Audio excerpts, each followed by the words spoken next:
अल्हम्दुलिल्लाहि रब्बिल आलमीन वस्सलातु वस्सलामु अला सय्यिदिल मुरसलीन अम्मा बअद फ़अऊज़ु बिल्लाहि मिनश शैतानिर रजीम बिस्मिल्लाहिर रहमानिर रहीम अस्सलातु वस्सलामु अलैका या रसूलल्लाह व अला आलिका व अस्हाबिका या हबीबल्लाह अस्सलातु वस्सलामु अलैका या नबिय्यल्लाह व अला आलिका व अस्हाबिका या नूरल्लाह।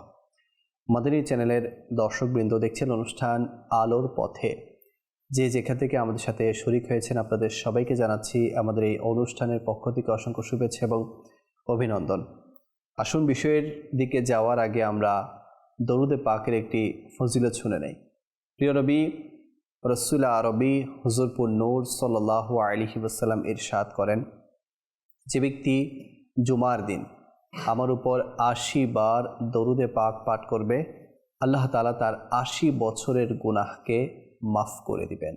সাল্লু আলাল হাবিব সাল্লাল্লাহু তাআলা আলা মুহাম্মদ সাল্লাল্লাহু তাআলা আলাইহি ওয়াসাল্লাম সালাতান ওয়া সালামান আলাইকা সাইয়্যিদি সাইয়্যিদি ইয়া রাসূলুল্লাহ। যে বিষয়ের উপর আলোচনা করব তা হচ্ছে একটি কাজের অসংখ্য পদ্ধতি আছে বা একটি কাজের অসংখ্য পদ্ধতি থাকতে পারে।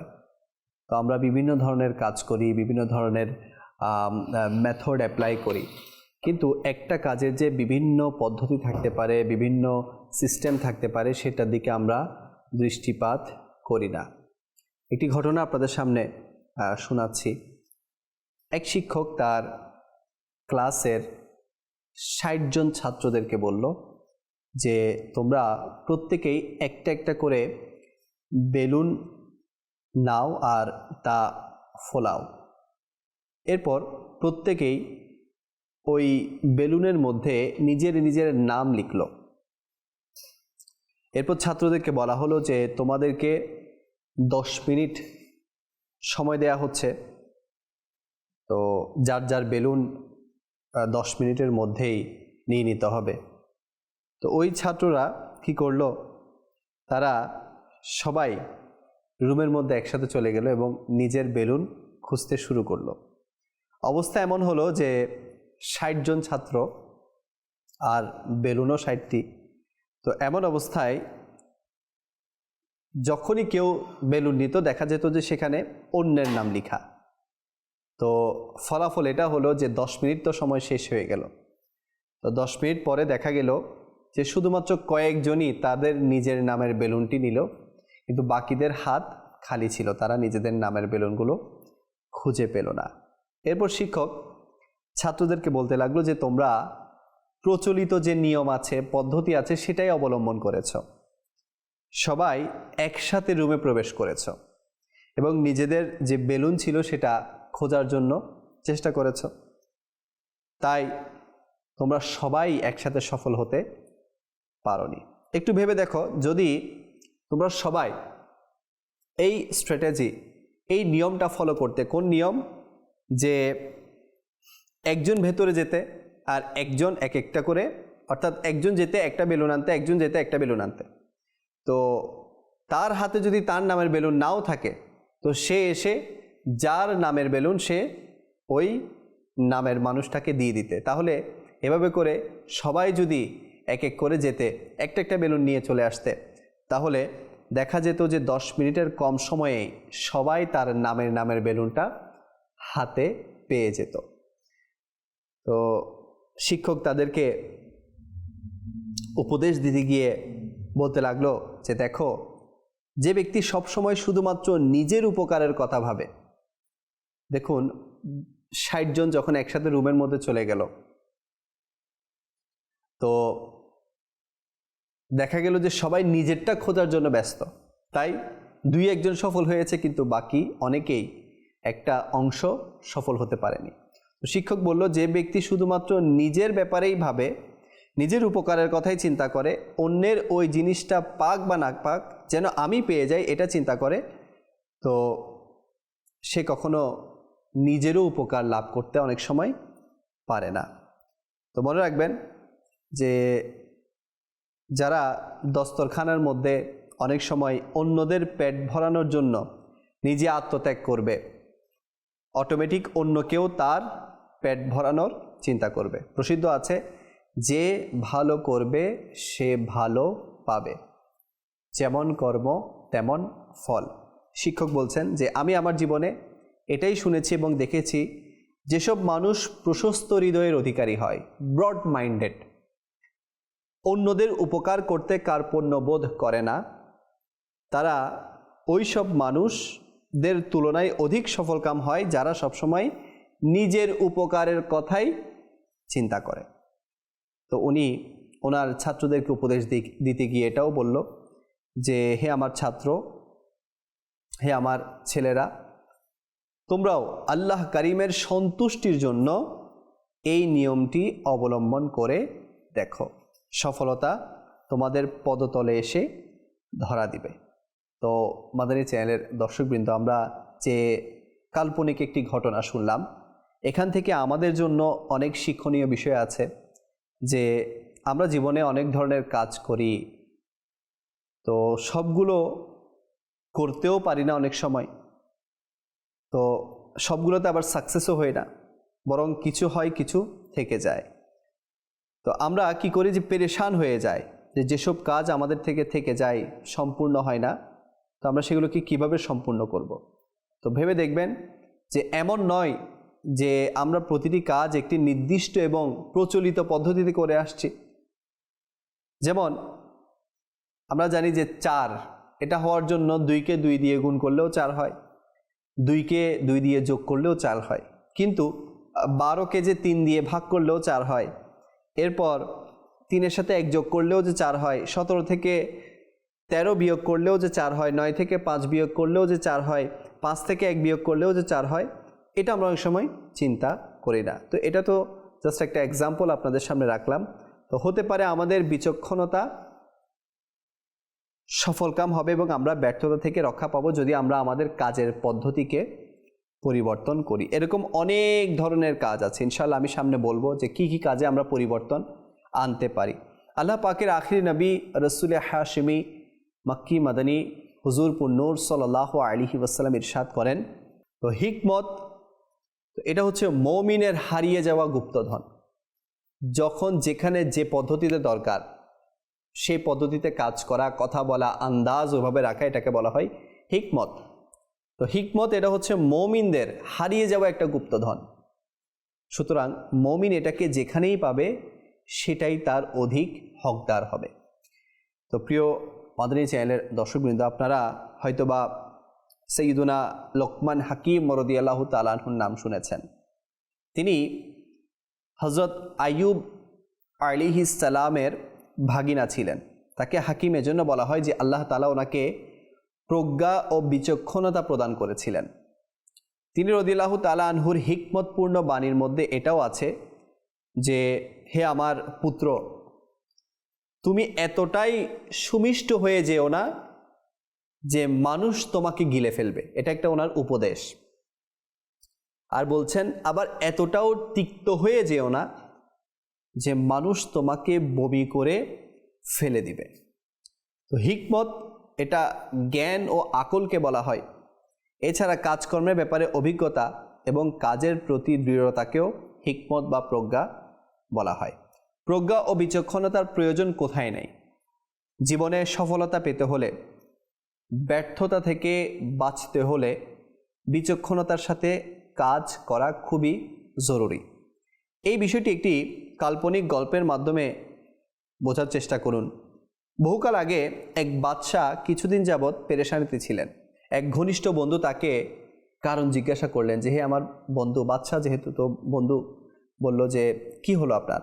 তখন ওই বাদশাহ বলল, কিছুদিন যাবৎ একটি অদ্ভুত ব্যাপার আমি লক্ষ্য করছি। গুরুত্বপূর্ণ কোনো কিছু আমি আমার মন্ত্রীদেরকে বললে তা সাধারণ মানুষের কানে পৌঁছে যাচ্ছে, যেটা উচিত নয়। এভাবে রাষ্ট্রের যে গোপন কথা সেটাও ফাঁস হয়ে যাচ্ছে, যার ফলে অনেক ক্ষতির আমি সম্মুখীন হচ্ছি। তো আমি অনেক অনুসন্ধান করেছি, কিন্তু রহস্য ফাঁসকারীকে আমি ধরতে পারছি না, উন্মোচন করতে পারছি না। বন্ধু পরামর্শ দিল, তুমি প্রতিটি মন্ত্রীর সাথে একাকী সাক্ষাৎ করো এবং প্রত্যেককেই আলাদা আলাদা গোপন কথা বলো। এরপর দেখো যে কোন কথাটি জনসাধারণের মাঝে ছড়িয়ে পড়ছে। দেখুন, এটাও কিন্তু একটা হিকমত। তো এভাবে অপরাধীকে ধরা যাবে। বাদশা সেই রাতে প্রত্যেক মন্ত্রীকে আলাদাভাবে কিছু গোপন তথ্য বললেন এবং গুরুত্ব আরোপ করলেন যে অন্য কাউকে এ কথা বলবে না। বাচ্চার প্রতিটি চাহিদার উত্তরে না কখনোই না বলার পরিবর্তে কিছু দাও কিছু নাও পলিসি অ্যাপ্লাই করা যেতে পারে। এটাতে করে মা বাবার পেরেশানি অনেকটাই চলে যাবে। যেমন বাচ্চাদের যেসব চাহিদা ক্ষতিকর না, যেটা বাচ্চাদেরকে ক্ষতি করবে না, সেটা চাইলে পূরণ করে দিতে পারেন। আর যেটা ক্ষতিকর তার পরিবর্তে বাচ্চাদেরকে অন্য কিছু প্রদান করার চেষ্টা করেন। যেমন বাচ্চা বলছে যে আমাকে খেলনার পিস্তল নিয়ে দেন, তো এটা যদি তার জন্য ক্ষতিকর হয় তাহলে তাকে খেলনার অন্য কিছু দিয়ে বুঝ দেওয়া যেতে পারে। তো যদি মা বাবা যে বাচ্চাদের যে চাহিদাগুলো আছে তো এগুলো পূরণ না করে নিজের কথা শুনতে বাধ্য করে, তখন কিন্তু সেও অর্থাৎ বাচ্চাও মা বাবার কে বলতে চাইবে যে তার কথা যাতে শুনতে বাধ্য হয়। তো এভাবে জেদের পরিবর্তে জেদ তৈরি হবে এবং একসময় গিয়ে অনেক ধরনের পেরেশানির সম্মুখীন হতে হবে। তো এই কাজটাকে আমরা বিভিন্নভাবে বাচ্চাদেরকে সামাল দিতে পারি। এবার বলা হচ্ছে সবসময় ধমক প্রদান বাচ্চাদেরকে কঠোর বানিয়ে দেয়, রূঢ় স্বভাবের বানিয়ে দেয়। যদি উৎসাহ এবং পুরস্কারের কার্যক্রম গ্রহণ করা হয় তাহলে বাচ্চাদেরকে খুব সহজেই কথা মানানো যেতে পারে। যেমন হযরত সৈয়দুনা জুনাইদ ইয়ামি রহমতুল্লাহি তাআলা আলাইহি নিজ মহল্লার মসজিদের মুয়াজ্জিন ছিলেন। তো তিনি বাচ্চাদেরকে বলতেন, বাচ্চারা চলো নামাজে চলো, আমি তোমাদেরকে আখরোট দিব। আখরোট এক ধরনের বাদাম।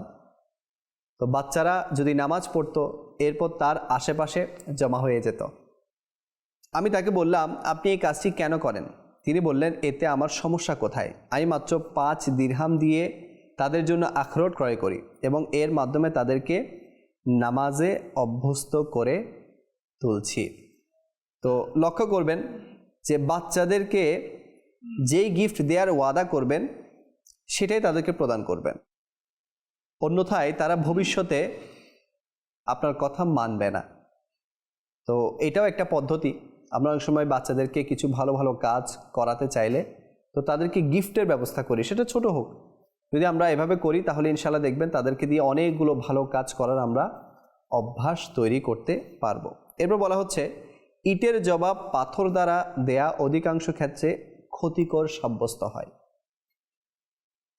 পোলাইটনেস, নম্রতা, এটা হচ্ছে সর্বোত্তম কৌশল। কেননা আগুনকে পানি দ্বারা নিভানো যেতে পারে, আগুন দ্বারা নয়। তো আমরা অনেক সময় কঠোরের জবাব কঠোরতা দিয়ে থাকি। তো আমরা যদি কঠোরতার পরিবর্তে নম্রতা প্রদান করি তাহলে দেখা যাবে যে ওই কাজটা আসানির সাথে সহজতার সাথে সমাধান হয়ে যাবে। বলা হচ্ছে ছোট ছোট বিষয়কে বড় বড় পাহাড় যারা মনে করে তো তারা পেরেশানিতে ভুগবে না তো কারা ভুগবে? এজন্য ছোট ছোট বিষয়কে ইগনোর করা শিখতে হবে, অন্যথায় আমাদের লাইফ এটা অনেক ডিফিকাল্ট হয়ে যাবে। যারা বিনা কারণে ছোট ছোট বিষয়কে নোট করে রাখে তাদেরকে মানুষ গুরুত্ব দেয়া বন্ধ করে দেয়। এবার বলা হচ্ছে যতক্ষণ সরলীভাবে কিংবা প্রথাগতভাবে আবশ্যক না হবে কারো ব্যক্তিগত বিষয়ে ইন্টারফেয়ার না করা। যেমন অমুকের এটা পরিধান করা উচিত ছিল, এটা খাওয়া উচিত ছিল, ওখানে যাওয়া উচিত ছিল না, এই জিনিসটি কেনার কি প্রয়োজন ছিল, ইত্যাদি ইত্যাদি। তো এভাবে অযথা কারো ব্যক্তিগত জীবনে ইন্টারফেয়ার করা উচিত নয়, অন্যথায় মানুষ আপনার প্রতি বিরক্ত হয়ে যাবে এবং অস্বস্তি বোধ করবে, আপনার প্রতি অস্বস্তি বোধ করবে। একইভাবে অফিস, প্রতিষ্ঠান, স্কুল, কলেজ এরকম জনাকীর্ণ স্থানসমূহে তারা সুখে থাকে যারা অন্যদের জন্য কথায় কথায় সমস্যা তৈরি করে না। এই কারণে নো প্রবলেম ম্যান হয়ে থাকুন, মানুষও আপনার জন্য সমস্যা দাঁড় করাবে না। পার্সোনাল ইন্টারেস্টকে সামগ্রিক ফায়দার জন্য উৎসর্গ করতে শিখুন, মানুষ আপনার সাথে থাকতে পছন্দ করবে। তো যেখানে আমরা থাকি আমরা অন্যদের সমস্যা হয় এরকম কোনো বিষয় ক্রিয়েট করব না, দেখবেন নিজেও শান্তিতে থাকব। এবার বলা হচ্ছে কিছু কাজের জন্য কিছু বিশেষ মানুষ থাকে, তাদেরকে তাদের কাজ করতে দিন, সব কাজ সবার জন্য নয়। কসাইয়ের দোকানে গিয়ে তাকে গোশত কাটার নিয়ম শেখানো এবং বাস ড্রাইভারকে ড্রাইভিংয়ের জ্ঞান দিতে শুরু করবেন না, বরং এই বিষয়টি মাথা রাখুন, যার কাজ তাকে দিয়েই হয়। তো অনেক সময় আমরা পণ্ডিতগিরি করে থাকি, তো এটাও আমাদের কাজের মধ্যে একটা বাধা চলে আসে।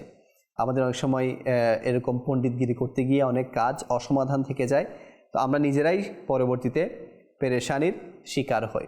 এরপর বলা হচ্ছে মোটা অঙ্কের টাকা বা কোনো মূল্যবান বস্তু কোথাও নিয়ে গেলে বারবার পকেট অথবা ব্যাগে হাত রেখে তা চেক করবেন না। অন্যথায় যেই চোর বা ডাকাতের কাছ থেকে আপনি বাঁচতে চাইছেন সে আপনার আচরণ দেখেই বুঝে যাবে যে আপনার নিকট মূল্যবান কোনো কিছু আছে। এরকম অনেকে অনেক সময় করে যে ব্যাগের মধ্যে মোবাইল থাকলে, দামি মোবাইল ফোন থাকলে, কিছু টাকা থাকলে বা গুরুত্বপূর্ণ কিছু থাকলে আমরা বারবার ব্যাগে হাত দিয়ে চেক করি বা ঠিক আছে কিনা। তো আমাদের আচরণ দেখে অনেক সময় মানুষ বুঝে যায় যে আমার কাছে হয়তো বা গুরুত্বপূর্ণ কিছু আছে, না হলে আমি এতবার চেক করছি কিনা, চেক করছি কেন। তো এটাও অনেক সময় কাজকে বাধা দিয়ে থাকে। কাউকে হঠাৎ করে দুঃসংবাদ প্রদান করবেন না, যেমন তোমার আগুন পুড়ে গেছে, তোমার যুবক ছেলে ইন্তেকাল করেছে, এরকম সাথে সাথে কাউকে দুঃসংবাদ দিবেন না। প্রথমে যথাযথ ভূমিকা তুলে ধরুন, যেমন হযরত উম্মে সুলাইম রাদিয়াল্লাহু তাআলা আনহু তার স্বামীকে সন্তানের মৃত্যুর সংবাদ এই পদ্ধতিতে দেন যে প্রথমে তাকে প্রশ্ন করেন, হে আমার প্রিয়তম স্বামী, আমাকে বলুন, যদি আমাদের কাছে কারো আমানত সংরক্ষিত থাকে আর সে যদি তার আমানত আমাদের কাছ থেকে ফিরিয়ে নেয়, তাহলে কি আমাদের খারাপ লাগার কিংবা অসন্তুষ্ট হওয়ার কোনো অধিকার আছে? সুবহানাল্লাহ, কেমন মানে ওনাকে বোঝানোর চেষ্টা করছেন। শুরুতেই বলছেন না যে আপনার ছেলে মারা গেছে। তো হযরত আবু তালহা রাদিয়াল্লাহু তাআলা আনহু বলেন, কখনোই না, আমানতদাতাকে খুশি মনেই তার আমানত ফিরিয়ে দেওয়া উচিত। স্বামীর এই জবাব শুনে হযরত উম্মে সুলাইম রাদিয়াল্লাহু তাআলা আনহা বললেন, আমার মাথার মুকুট, আজ আমাদের ঘরে এই বিষয়টি ঘটেছে। আমাদের সন্তান যে আমাদের কাছে খোদার আমানত ছিল, আজ খোদা সেই আমানত ফিরিয়ে নিয়েছেন। আমাদের সন্তান মৃত্যুবরণ করেছেন।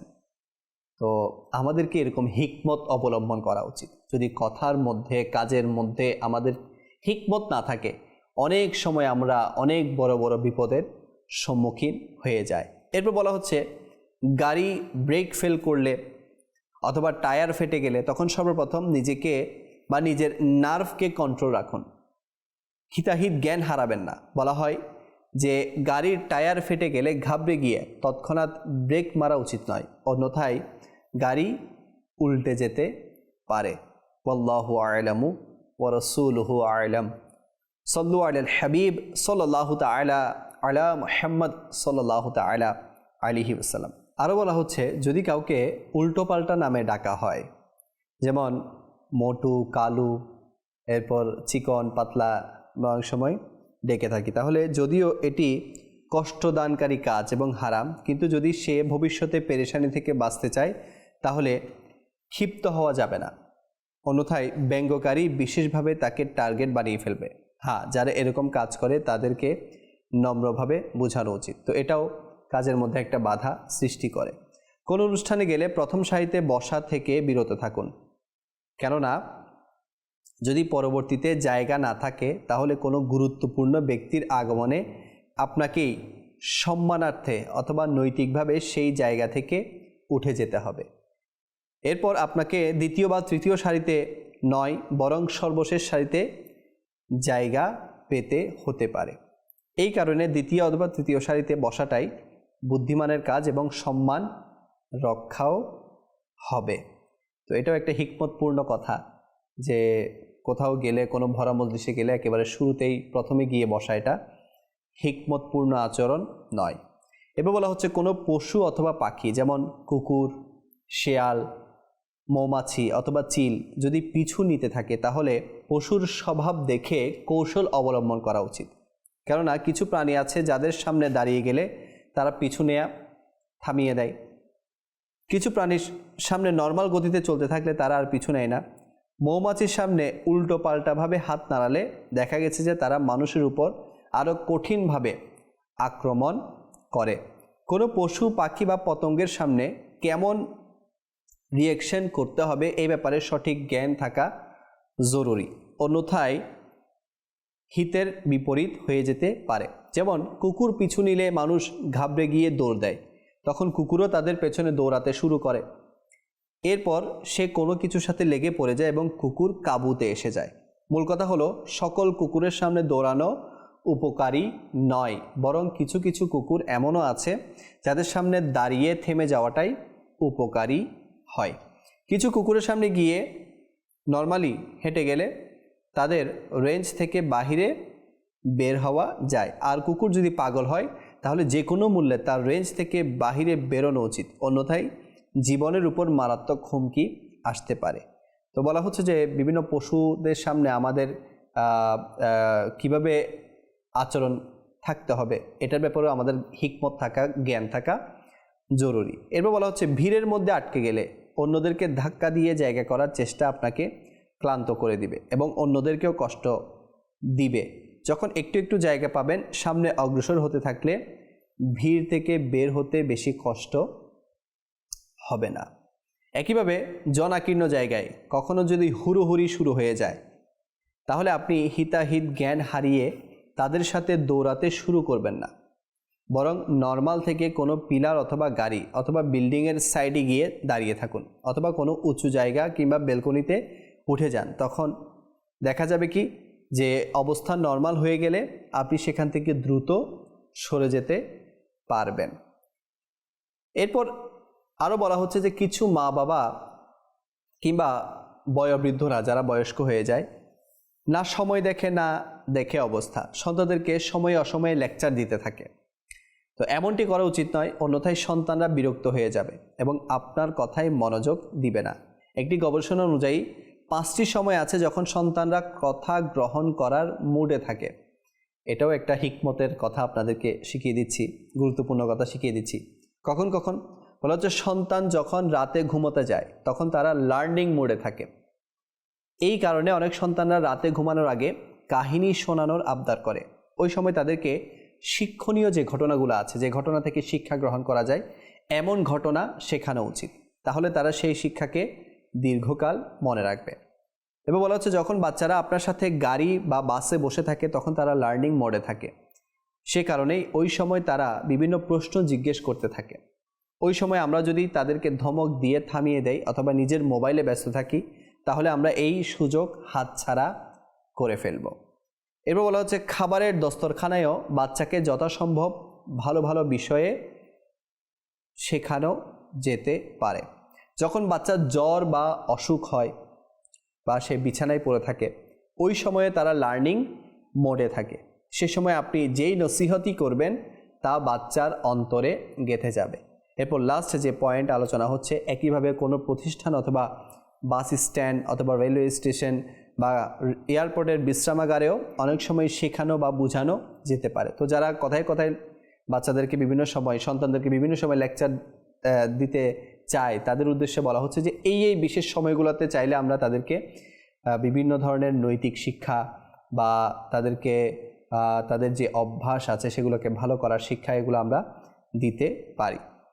এরপর বলা হচ্ছে আমাদের এখানে কোনো স্কুল, কলেজ কিংবা ইউনিভার্সিটি পরিচালনায় যদি কোনো গড়বড় হয়ে যায়, পানি চলে যায়, বিদ্যুৎ অফ হয়ে যায়, তখন সাধারণত অভিযোগের ধরন অনেকটা এমন হয়ে থাকে যে প্রথমে কষ্টদায়ক পদ্ধতিতে সমালোচনা করে অ্যাডমিনিস্ট্রেশনকে অযোগ্য এবং নিষ্কর্ম প্রমাণ করা হয়।